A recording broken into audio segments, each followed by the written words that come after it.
من يهد الله فهو المهتدي ومن يضلل فلن تجد له وليا مرشدا. أشهد أن لا إله إلا الله وحده لا شريك له وأشهد أن محمدا عبده ورسوله أرسله بالهدى ودين الحق ليظهره على الدين كله وكفى بالله شهيدا. اللهم صل على محمد وعلى آل محمد كما صليت وباركت على إبراهيم وعلى آل إبراهيم إنك حميد مجيد. أما بعد فإن أصدق الحديث كتاب الله وخير السنن سنن محمد صلى الله عليه وسلم وشر الأمور محدثاتها وكل محدثة بدعة وكل بدعة ضلالة. يا أيها الذين آمنوا اتقوا الله حق تقاته ولا تموتن إلا وأنتم مسلمون. بسم الله الرحمن الرحيم. يا أيها الذين آمنوا اتقوا الله وقولوا قولا سديدا يصلح لكم أعمالكم ويغفر لكم ذنوبكم ومن يطع الله ورسوله فقد فاز فوزا عظيما. സത്യവിശ്വാസികളെ, വിശ്വാസിനികളെ, സൃഷ്ടാവും പരിപാലകനും റഹ്മാനും റഹീമുമായ നമ്മുടെ കർമ്മങ്ങളെ സദാ നിരീക്ഷിച്ചു കൊണ്ടിരിക്കുന്ന അള്ളാഹുവിൻ്റെ നിയമനിർദ്ദേശങ്ങൾ സൂക്ഷിക്കണമെന്ന് ഓർമ്മപ്പെടുത്തുകയാണ്, ഉണർത്തുകയാണ്. അവന്റെ നിയമങ്ങൾ അനുസരിച്ച് ജീവിക്കുന്നതിലാണ് ഈ ലോകത്തും പരലോകത്തും നമുക്ക് സമാധാനവും രക്ഷയും ഉള്ളത് എന്നതിനാൽ നമ്മുടെ ജീവിതത്തിൽ അത് അർഹിക്കുന്ന ഗൗരവത്തോടു കൂടി കാത്തു സൂക്ഷിക്കണമെന്ന് എല്ലാവരെയും ഓർമ്മപ്പെടുത്തുകയാണ്. അള്ളാഹു അനുഗ്രഹിക്കുമാറാകട്ടെ.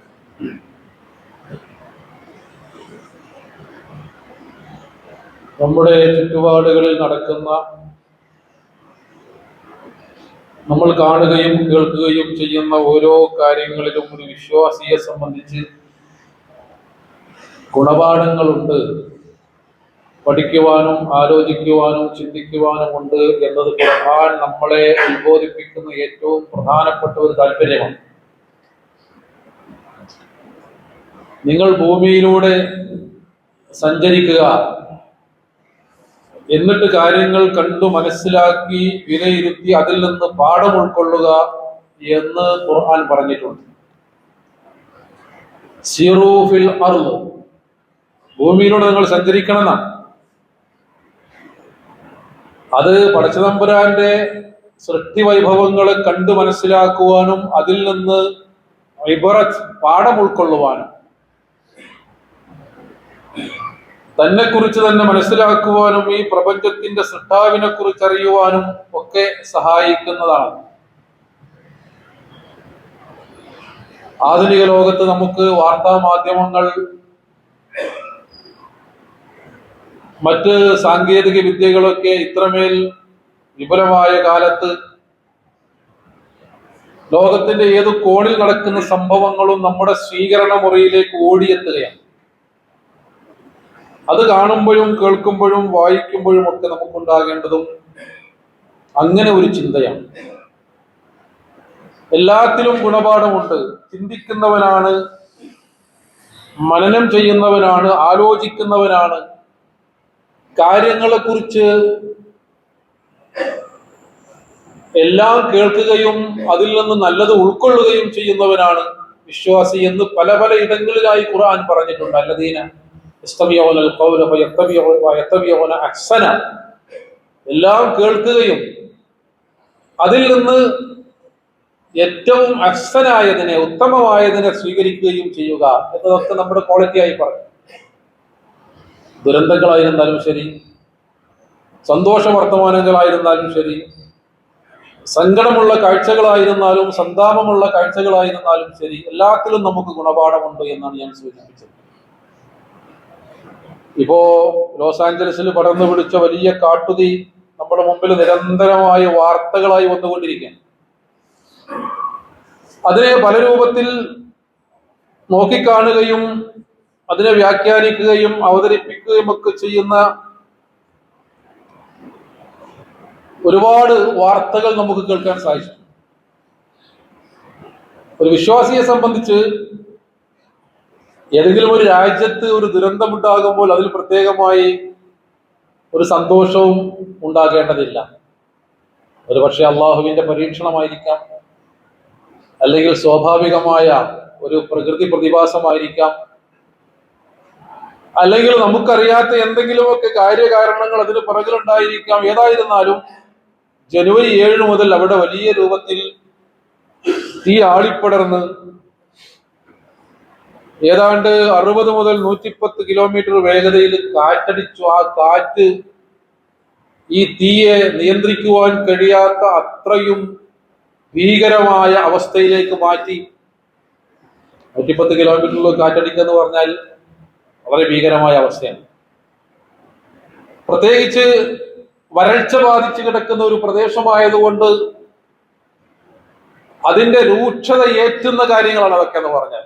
നമ്മുടെ ഭൗതികമായ സംവിധാനങ്ങൾ കൊണ്ടോ സാങ്കേതിക വിദ്യകൾ കൊണ്ടോ ഞങ്ങൾ എല്ലാത്തിനും കഴിവുള്ളവരാണ്. പലപ്പോഴും അതാണ് നമുക്കിതിൽ ഏറ്റവും വലിയ പാഠമായുള്ളത്. നമുക്ക് പലപ്പോഴും തോന്നാറുള്ളത്, വ്യക്തിയായിരുന്നാലും കുടുംബമായിരുന്നാലും തറവാട്ടുകാരായിരുന്നാലും നാട്ടുകാരായിരുന്നാലും പ്രസ്ഥാനത്തിന്റെ ആളുകളായിരുന്നാലും പാർട്ടിയുടെ ആളുകളായിരുന്നാലും ഒക്കെ തോന്നുന്നത് നമ്മുടെ പാർട്ടി എല്ലാത്തിനും കഴിവുള്ള പാർട്ടിയാണ്, എന്റെ സംഘടന അതിനൊക്കെ നേരിടാൻ കഴിവുള്ള സംഘടനയാണ്, ഞാൻ ഏത് തറവാട്ടുകാരനാ, ഈ നാട്ടിലെ പ്രധാനപ്പെട്ട തറവാട്ടുകാരനാണ്, ഞങ്ങളുടെ തറവാടിനെ തോൽപ്പിക്കാൻ ഇവിടെ ആരാളുള്ളത്, ഇവിടുത്തെ ഏറ്റവും പ്രമുഖനായ വ്യക്തിയാണ് ഞാൻ, എന്നെ വെല്ലുവിളിക്കാൻ ആരാണുള്ളത് എന്നൊക്കെ പലപ്പോഴും നമ്മുടെ ഉള്ളിൽ തോന്നാറുള്ള ഒരു തോന്നലാണ്. ഇതിനെയാണ് അല്ലാഹു സുബ്ഹാനഹു വ തആല ഇതേപോലെയുള്ള സംഭവങ്ങളിലൂടെ നമുക്ക് വലിയ ഗുണപാഠമായി കാണിച്ചു തരുന്നത്. മനുഷ്യൻ നിസ്സഹായനാണ്. അവന്റെ അറിവ് കൊണ്ടോ സാമർഥ്യം കൊണ്ടോ സാങ്കേതിക വിദ്യകൾ കൊണ്ടോ ഒന്നും ഇതേപോലെയുള്ള കാര്യങ്ങളെ തടുത്തു നിർത്തുവാൻ അവന് സാധിക്കുകയില്ല. എത്ര നിസ്സാരമാണ് നമ്മൾ എന്ന് അള്ളാഹു നമ്മളെ ബോധ്യപ്പെടുത്തി തരുന്ന ചില സംഭവങ്ങളായി നമ്മൾ ഇതിനെ കാണേണ്ടതുണ്ട്. ഏതാണ്ട് 13,000-ഓളം കെട്ടിടങ്ങൾ അഗ്നി വിഴുങ്ങി എന്നാണ് വാർത്തകൾ നമ്മളോട്. 13,000 കെട്ടിടങ്ങൾ എന്ന് പറഞ്ഞാൽ അതില് മനുഷ്യവാസമുള്ള പ്രദേശങ്ങളാണ്. മാത്രവുമല്ല, ലോസ് ആഞ്ചലസിലെ സെലിബ്രിറ്റികളായ പ്രത്യേകിച്ച് ഹോളിവുഡ് താരങ്ങളൊക്കെ താമസിക്കുന്ന വളരെ പോഷ് ഏരിയ. നഷ്ടം സംഭവിച്ചാൽ വലിയ നഷ്ടം. കാരണം അത്രയും ഇൻവെസ്റ്റ്മെന്റ് നടത്തി അത്രയും അത്യാധുനിക സൗകര്യങ്ങൾ ഏർപ്പെടുത്തിയ ഏരിയകളിലേക്ക് വരികയാണ്.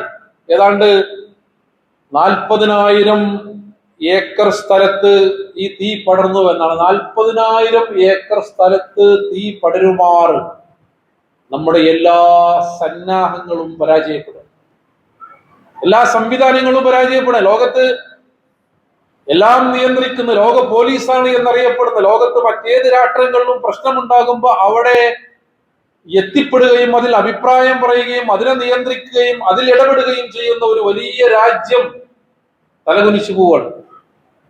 അമേരിക്ക എന്ന് പറഞ്ഞ വലിയൊരു രാജ്യമാണ്. ആ രാജ്യം ഒന്നായിട്ട് കത്തി എന്നൊന്നും ആരും മനസ്സിലാക്കുന്നത്, അതിന്റെ വളരെ ചെറിയ ഒരു പ്രദേശത്തുണ്ടായൊരു തീയാണിത്. പക്ഷെ അത് ഇത്രമേൽ വ്യാപ്തിയിൽ വ്യാപിപ്പിച്ചപ്പോൾ നമുക്കുണ്ടായ ഗുണപാഠം, ലക്ഷത്തിൽ പരം ആളുകൾ ഭവനരഹിതരായി മാറി.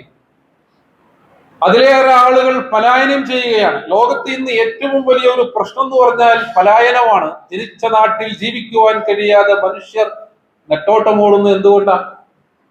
പലപ്പോഴും ഭരണകൂടങ്ങളുടെ തെറ്റായ സമീപനം കൊണ്ടാണ്. റോഹിംഗ്യൻ അഭയാർത്ഥികളെ കുറിച്ച് നമ്മൾ വായിക്കാറുണ്ട്. ബംഗ്ലാദേശിലേക്ക് പോകാൻ കഴിയാതെ, ഇന്തോനേഷ്യയിലേക്ക് പോകാൻ കഴിയാതെ, ഇന്ത്യ അവരെ സ്വീകരിക്കാതെ, ബംഗാൾ ഉൾക്കടലിൽ 100 ആളുകൾ കയറാൻ കഴിയുന്ന ബോട്ടിലൊക്കെ 200-300 ആളുകൾ കയറിയിട്ട് ബോട്ടുകൾ താഴ്ന്നു പോവുകയാണ്. പല വാർത്തകളും പുറത്തേക്ക് വരുന്നില്ല. യൂറോപ്യൻ രാജ്യങ്ങളിലേക്ക് പല രാജ്യങ്ങളിൽ നിന്നും പലായനങ്ങൾ നടന്നുകൊണ്ടിരിക്കുകയാണ്. അപ്പൊ ലോകത്ത് ഏറ്റവും വലിയ പലായനം നടക്കുന്ന ഒരു കാലഘട്ടത്തിലാണ് നമ്മൾ ജീവിച്ചുകൊണ്ടിരിക്കുന്നത്. അത് ഞങ്ങളൊന്നും ബാധിക്കില്ല എന്ന് വൻ രാഷ്ട്രങ്ങൾക്ക് പോലും വിചാരിക്കാൻ കഴിയില്ല.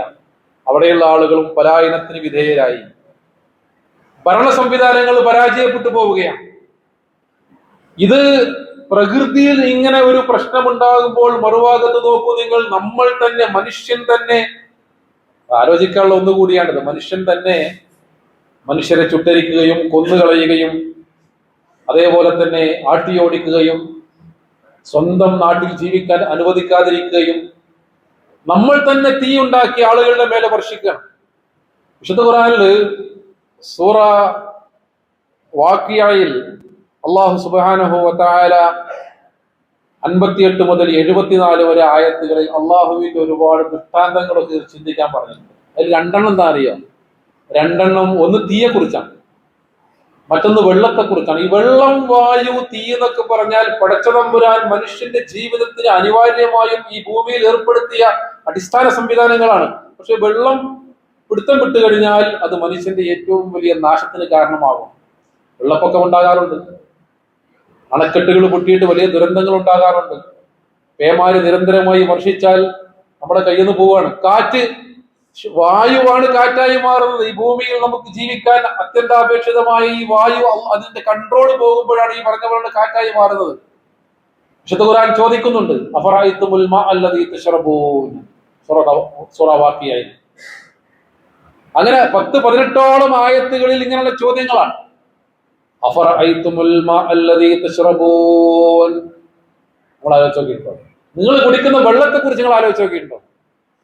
അഅൻതും അൻസൽതുമൂഹു മിനൽ മുസ്നി അം നഹ്നുൽ മുൻസിലൂൻ, നിങ്ങളാണോ മഴമേഘങ്ങളിൽ നിന്ന് അത് താഴോട്ടിറക്കിയത്, അതല്ല നമ്മളാണോ ഇറക്കിയത്? ലൗ നശാഉ ജഅൽനാഹു ഉജാജൻ ഫലൗലാ തഷ്കുറൂൻ, നമ്മൾ ഉദ്ദേശിച്ചിരുന്നുവെങ്കിൽ ആ വെള്ളത്തെ ദുസ്വാദുള്ളതാക്കുവാൻ, കുടിക്കാൻ കഴിയാത്ത ചവർപ്പുള്ളതാക്കി മാറ്റുവാൻ കഴിയുമായിരുന്നു. എന്താ ചെയ്യാൻ കഴിയുക? അത് ചെയ്യാൻ കഴിയില്ല. ആ ഭൂമിയിൽ അള്ളാഹു ഈ വെള്ളത്തെ തടഞ്ഞു വെച്ചു. ആ വെള്ളം ഭൂമിയിലേക്ക് ആണ്ടുപോവുകയാണെങ്കിൽ ആരാണ് നിങ്ങൾക്ക് വേറെ വെള്ളം കൊണ്ടുവന്ന് തരാന്ന് ഖുർആൻ മറ്റൊരു സ്ഥലത്ത് ചോദിക്കുന്നുണ്ട്. ഈ വെള്ളത്തിന്റെ ഒരു പ്രത്യേകത, മനുഷ്യൻ ഒരു വസ്തു ഇഷ്ടപ്പെടുക എന്ന് പറഞ്ഞാൽ അത് ഒന്നുകിൽ അതിന്റെ രുചി കൊണ്ടായിരിക്കും, അല്ലെങ്കിൽ അതിന്റെ സുഗന്ധം കൊണ്ടായിരിക്കും, അല്ലെങ്കിൽ അതിന്റെ നിറം കൊണ്ടായിരിക്കും.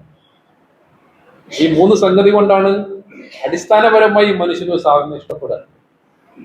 വെള്ളത്തിന് നിറവുമില്ല, പ്രത്യേകമായി അതിന് മണവുമില്ല, രുചിയുമില്ല. എന്ന ഓരോ മനുഷ്യന്റെയും ജീവിതത്തിൽ ഏറ്റവും പ്രിയപ്പെട്ട സാധനം ഏതാ? ദാഹിച്ചിങ്ങനെ വരുന്ന ഒരാൾക്ക് നമ്മൾ ബിരിയാണി അല്ലല്ലോ കൊടുക്കുക, അയാൾക്ക് മറ്റെന്തെങ്കിലും അല്ലല്ലോ കൊടുക്കുക. അയാൾക്ക് വേണ്ടത് ഒരു ഗ്ലാസ് വെള്ളമാണ്. നോമ്പ് തുറക്കുമ്പോൾ നമുക്ക് വേണ്ടത് ഒരു ഗ്ലാസ് വെള്ളമാണ്. പരവശനായ ഒരു മനുഷ്യന് കിട്ടേണ്ടത് വെള്ളമാണ്. മരണാസന്നനായി കിടക്കുന്ന ഒരു മനുഷ്യന് കിട്ടേണ്ടത് ഒരു തുള്ളി ജലമാണ്. മരുഭൂമിയിലൂടെ വഴിയറിയാതെ നടക്കുന്ന മനുഷ്യന് ലഭിക്കേണ്ടത് അല്പം ഒരിറ്റ് ജലമാണ്. അങ്ങനെ ഏറ്റവും പ്രിയപ്പെട്ട സാധനം. അതിനെക്കുറിച്ച് ചിന്തിക്കാൻ ഒരുപാട് ഖുർആൻ പറഞ്ഞു. നിങ്ങൾ ഉരസി കത്തിച്ചുകൊണ്ടിരിക്കുന്ന തീയെ കുറിച്ച് നിങ്ങൾ ആലോചിച്ച് നോക്കിയിട്ടുണ്ടോ? ചെറിയ സംഗതി അല്ലാന്ന്. പഴയ കാലത്തൊക്കെ തീ ഉണ്ടാക്കിയിരുന്നത് അങ്ങനെയാണ്. ഇപ്പോഴും ആദിവാസികളായ ആളുകൾ പ്രത്യേകമായി ഉരസിയിട്ടാണ് തീ ഉണ്ടാക്കുക. ആഫ്രിക്കൻ വനാന്തരങ്ങളിലൊക്കെ ഇപ്പോഴും ജീവിക്കുന്ന അങ്ങനെയുള്ള ഒരുപാട് ഗോത്രവർഗങ്ങളുണ്ട്, നമ്മുടെ രാജ്യത്തുമുണ്ട്. നിങ്ങൾ ഉരസി കത്തിക്കുന്ന തീയെ കുറിച്ച് നിങ്ങൾ ആലോചിച്ച് നോക്കിയിട്ടുണ്ടോ?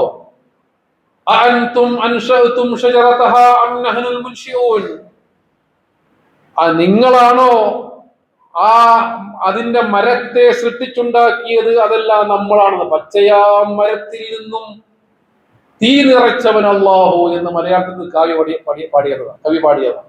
ഒരു കവിതയിൽ മനോഹരമായ ഗാനമായി മലയാളത്തിൽ പുറത്തിറക്കിയത്. പച്ചയാ മരത്തിൽ നിന്നും, ആ മരത്തിൽ പോലും തീ നിറച്ചവനാണ് അല്ലാഹു. അത് ചെറിയൊരു ദൃഷ്ടാന്തമല്ല എന്നർത്ഥം. ഇങ്ങനെ വായുവായിരുന്നാലും വെള്ളമായിരുന്നാലും തീയായിരുന്നാലും നമുക്കതിൽ ഒരുപാട് ആലോചിക്കുവാനുണ്ട്. അതൊന്നും നമ്മുടെ നിയന്ത്രണത്തിലല്ല. എന്നാൽ നമ്മൾ നിത്യേന ഉപയോഗിച്ചുകൊണ്ടിരിക്കുന്ന സാധനങ്ങളാണ്. അതിന്റെ കൺട്രോൾ നമ്മുടെ കയ്യിലല്ല. അതിന്റെ കൺട്രോൾ വിട്ടാല് ലോകത്തെ ഏറ്റവും വലിയ വമ്പന്മാർക്ക് പോലും അത് നിയന്ത്രിക്കാനും കഴിയില്ല. ഞങ്ങളുടെ നാട്ടിൽ അങ്ങനെ കാട്ടുതീ ഉണ്ടാവാറില്ല. ഞങ്ങൾ മലപ്പുറം ജില്ലക്കാർ ഇപ്പൊ ഇവിടെ പ്രളയം ഉണ്ടാവാൻ ഏതായാലും സാധ്യതയില്ല എന്നൊന്നും വിചാരിച്ച് നമ്മളൊന്നും സുരക്ഷിതരാണെന്ന് വിചാരിക്കേണ്ട. റിക്ടർ സ്കെയിലിൽ ഒരു 8 രേഖപ്പെടുത്തുന്ന ഭൂകമ്പം 2 സെക്കൻഡ് കുലുങ്ങിയാൽ മതി, നിമിഷാർദ്ധങ്ങൾ കൊണ്ട് ലക്ഷക്കണക്കിന് ആളുകൾ മരിക്കും. നമ്മൾ പടുത്തുയർത്തിയ നമ്മുടെ എല്ലാ സൗകര്യങ്ങളും തകർന്നടിഞ്ഞ് വെറും മൺകൂനകളായി മാറും. 13,000 കെട്ടിടങ്ങൾ അഗ്നി വിഴുങ്ങിയതാണ് അമേരിക്കയിൽ. തുർക്കിയിൽ അടുത്ത കാലത്ത് ഭൂകമ്പം ഉണ്ടായി. ചിലപ്പോൾ മുന്നറിയിപ്പൊന്നും ഉണ്ടാവില്ല. രാത്രി കാലങ്ങളിലാണ് ഭൂകമ്പം ഉണ്ടാകുന്നതെങ്കിൽ മരണസംഖ്യ കൂടും. കാരണം ആളുകളൊക്കെ കെട്ടിടങ്ങൾക്കകത്തായിരിക്കും, വീടിനകത്തായിരിക്കും. പടച്ചവൻ വിചാരിച്ചാൽ 2 സെക്കൻഡ് മതി. നിമിഷാർദ്ധങ്ങൾ കൊണ്ട് ലക്ഷക്കണക്കിന് ആളുകളെ മരിപ്പിച്ചു കളയുവാൻ ശേഷിയുള്ള മാരകമായ പ്രകൃതി ദുരന്തമാണ് ഭൂകമ്പം എന്ന് പറഞ്ഞാൽ.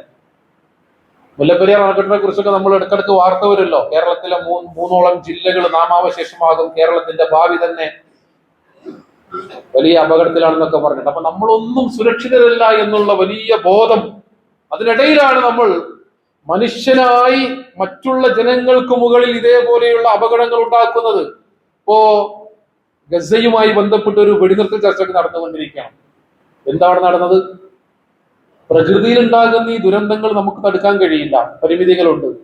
എന്നാൽ മനുഷ്യനായിട്ട് നോക്കൂ നിങ്ങൾ, ഏതാണ്ട് ഒരു 45 കിലോമീറ്റർ നീളമുള്ള ഒരു രാജ്യമാണ്.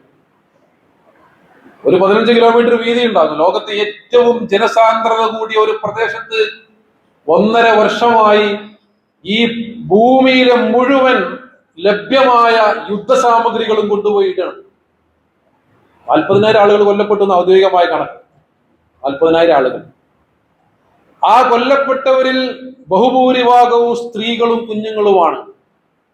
ഐക്യരാഷ്ട്രസഭ പുറത്തിറക്കിയ അന്താരാഷ്ട്ര യുദ്ധ നിയമങ്ങൾക്കെതിരാണത്. റസൂലുള്ളാഹി സ്വല്ലല്ലാഹു അലൈഹി വസല്ലം പറഞ്ഞു, ഇസ്ലാമിൽ ഒരു യുദ്ധ നിയമമുണ്ട്, അത് അറിയോ? ഇസ്ലാം മാനുഷികമാണെന്ന് പറയുന്നത്, ഇസ്ലാം മാനവികമാണെന്ന് പറയാൻ കാരണം നിങ്ങൾ യുദ്ധത്തിന് പോകുമ്പോൾ, യുദ്ധം എന്ന് പറഞ്ഞാൽ റസൂലുള്ളാഹി സ്വല്ലല്ലാഹു അലൈഹി വസല്ലമയുടെ കാലത്ത് യുദ്ധങ്ങൾ ഉണ്ടായിട്ടുണ്ട്. അത്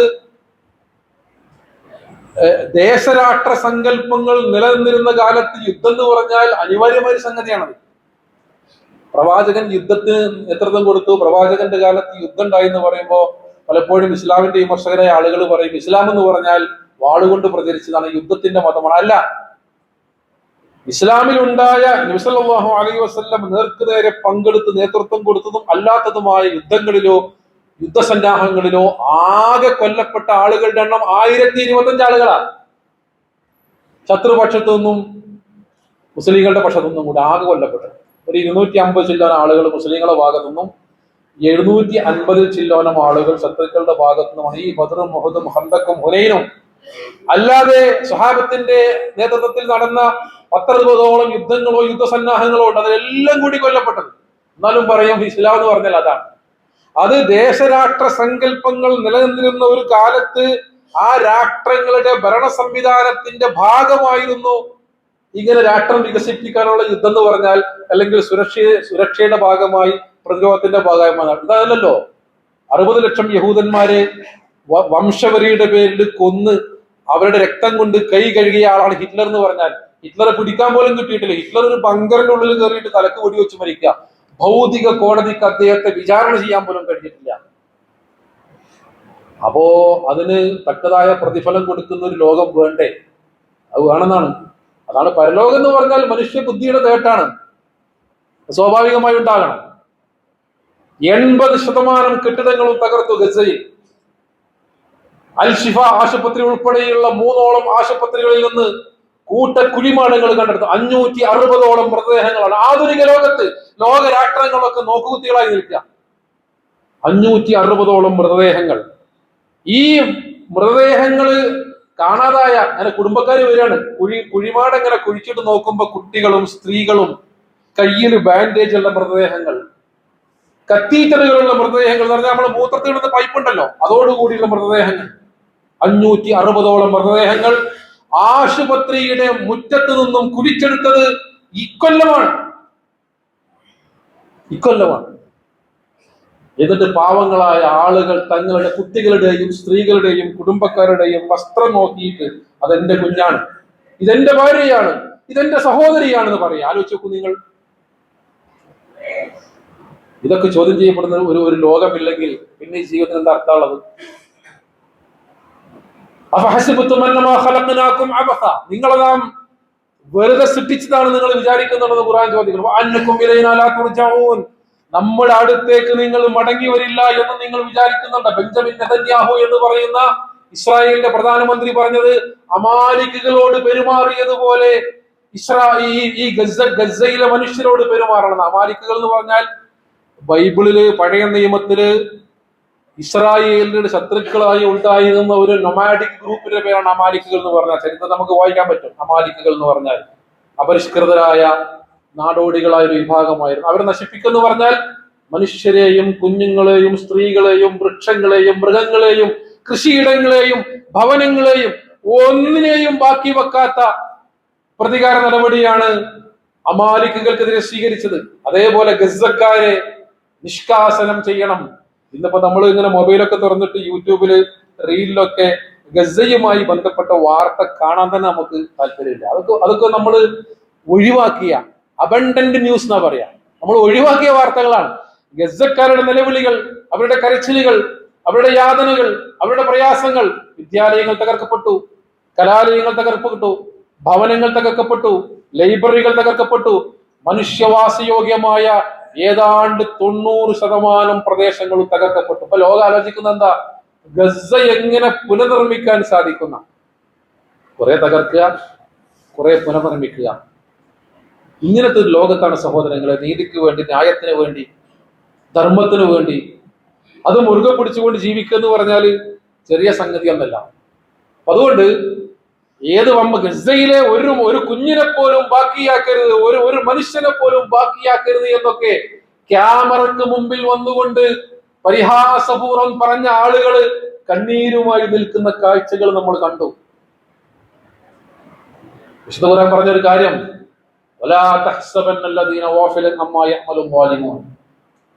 ഈ അക്രമികളായ ആളുകൾ ഇങ്ങനെ ഈ കാട്ടിക്കൂട്ടുന്ന കാര്യങ്ങളുണ്ടല്ലോ, അതിനെക്കുറിച്ചൊക്കെ അള്ളാഹു അശ്രദ്ധനാണ് നിങ്ങൾ വിചാരിക്കേണ്ടതാണ്. നമുക്ക് തോന്നും എന്താ പഠിച്ചോ അങ്ങനെ മിണ്ടാതെക്കണ്, എന്താ പഠിച്ചവന് നടപടി കണ്ടെടുത്താൽ അള്ളാഹു ഇതൊക്കെ കാണുന്നില്ലേ, അവന്റെ കഴിവ് പ്രയോഗിക്കാത്തത് എന്തുകൊണ്ടാണ് എന്നുള്ള മറുപടിയെ ഖുർആൻ പറഞ്ഞു. നമുക്കും തോന്നിയിട്ടുണ്ടാകും, വിശ്വാസികളായ ആൾക്ക് ചിലപ്പോൾ തോന്നും. അള്ളാഹു അശ്രദ്ധനാണെന്ന് നിങ്ങൾ വിചാരിക്കണ്ട. അക്രമികളായ ആളുകൾ പ്രവർത്തിക്കുന്നതിനെ കുറിച്ച് പ്രപഞ്ചത്തിന്റെ തമ്പുരാൻ നിസ്സംഗനാണ് എന്ന് നിങ്ങൾ വിചാരിക്കേണ്ടതില്ല. അത് കണ്ണുകളൊക്കെ തള്ളിപ്പോകുന്ന ഒരു ദിവസം വരെ പടച്ചനെ നീട്ടിവെച്ചിരിക്കുന്നത്. അത് നാളെയാണ്, അത് വിദൂരമായ ഒരു ദിവസമല്ല. അത് നാളെയാണ്, അല്ലെങ്കിൽ അടുത്ത ദിവസമാണ്. കൃത്യമായ വിചാരണയുടെ ദിവസം വരാനിരിക്കുന്നു. ചില കാര്യങ്ങളൊക്കെ ഈ ഭൂമിയിൽ തന്നെ പടച്ചൻ കാണിച്ചു കൊടുക്കും. ചില കാര്യങ്ങളൊക്കെ ബാക്കി അള്ളാഹു സുബ്ഹാനഹു വ തആല അനീതി പ്രവർത്തിക്കാത്ത ഒരു തരിമ്പ് പോലും അനീതി പ്രവർത്തിക്കാത്ത ഒരു ലോകം വരാനിരിക്കുന്നു, അവിടേക്ക് വേണ്ടി മാറ്റി വെച്ചിരിക്കുന്നതാണ്. സഹോദരങ്ങൾ, നമ്മളെ സംബന്ധിച്ച് കൃത്യമായ പരലോക ബോധത്തോടു കൂടി ജീവിക്കുകയും അള്ളാഹു സുബ്ഹാനഹു വ തആല ഇതെല്ലാം കാണുന്നുണ്ട് എന്ന ഉറച്ച വിശ്വാസത്തോടു കൂടി, ഈമാനിന് ഇളക്കം വരാതെ, പടച്ചോൻ കാണുന്നുണ്ട്, അള്ളാഹു എല്ലാത്തിനും ഒരു പരിഹാരം ഉണ്ടാകും, ആ വിശ്വാസത്തോടു കൂടി ജീവിക്കുകയും ആത്മാർത്ഥമായി അവനോട് പ്രാർത്ഥിക്കുകയും. അതാണ് നാളെ നമുക്കും ഈ അവസരം വരാം, ഈ ഒരു അവസ്ഥ വരാം. നമ്മുടെ അക്കൗണ്ടിൽ ഇത്ര ലക്ഷമുണ്ട്, അത്ര ലക്ഷമുണ്ട്, ഇത്ര കോടിയുടെ സമ്പാദ്യം ഉണ്ടെന്നൊക്കെ പറഞ്ഞാൽ നോക്കൂ നിങ്ങൾ, ഒരു മാരകമായ രോഗം വന്നാൽ മതി നമ്മുടെ അക്കൗണ്ട് എവിടുക്കാ ചോർന്നു പോകുന്നത് കാണാൻ കഴിയും. ചിലപ്പോൾ നാട്ടുകാർ നാളെ പിരിക്കേണ്ടി വരും. ഒരു മജ്ജ മാറ്റിവെക്കൽ ശസ്ത്രക്രിയ, അല്ലെങ്കിൽ ഒരു അത്യാധുനിക ചികിത്സക്ക് 50 ലക്ഷവും 60 ലക്ഷവും 80 ലക്ഷമൊക്കെയാണ് ഇപ്പോ ഓരോ ചികിത്സക്ക് വേണ്ടി ആശുപത്രികൾ ചെലവ്. എവിടെ നിന്നുണ്ടാക്കും? പടച്ചവൻ വിചാരിച്ചാൽ ഒരു നിമിഷം കൊണ്ട് നമ്മളെ ദരിദ്രരാക്കുവാനും നിസ്സഹായരാക്കുവാനും കഴിയും. ആ ഒരു ബോധം സഹോദരങ്ങളെ നമുക്ക് എപ്പോഴും ഉണ്ടായിരിക്കേണ്ടതുണ്ട്. അള്ളാഹു സുബ്ഹാനഹു വ തആലയെ കുറിച്ചുള്ള കൃത്യമായ ധാരണയോടുകൂടി അവനിൽ യഖീന ഉറപ്പിച്ചുകൊണ്ട് അവനോട് പ്രാർത്ഥിച്ചുകൊണ്ട് ഇത്തരം ദൃശ്യങ്ങളിൽ നിന്ന് ഇത്തരം അനുഭവങ്ങളിൽ നിന്ന് ഒരു വിശ്വാസി എന്ന നിലയുടെ പാഠങ്ങൾ ഉൾക്കൊണ്ടുകൊണ്ട് ജീവിക്കുവാനും നാം പ്രത്യേകമായി ശ്രദ്ധിക്കേണ്ടതുണ്ട്. ഒരു വാർത്തയെയും നമ്മൾ നിസ്സാരമായി കാണേണ്ടതില്ല. അല്ലാഹു സുബ്ഹാനഹു വ തആല ഈ ലോകത്ത് നമുക്കുള്ള ഗുണപാഠങ്ങളായി കാണിച്ചു തരുന്ന ഓരോ കാര്യങ്ങളാണ് എന്ന് നമ്മൾ ഉൾക്കൊള്ളണം. അല്ലാഹു സുബ്ഹാനഹു വ തആല കാത്തിരക്ഷിക്കുമാറാകട്ടെ. അവന്റെ ദീൻ അനുസരിച്ചുകൊണ്ട് ജീവിക്കുവാനും ഈമാനോടുകൂടി ഈ ലോകത്തോട് യാത്ര പറയുവാനും അവൻ നമ്മെ എല്ലാവരെയും അനുഗ്രഹിക്കുമാറാകട്ടെ.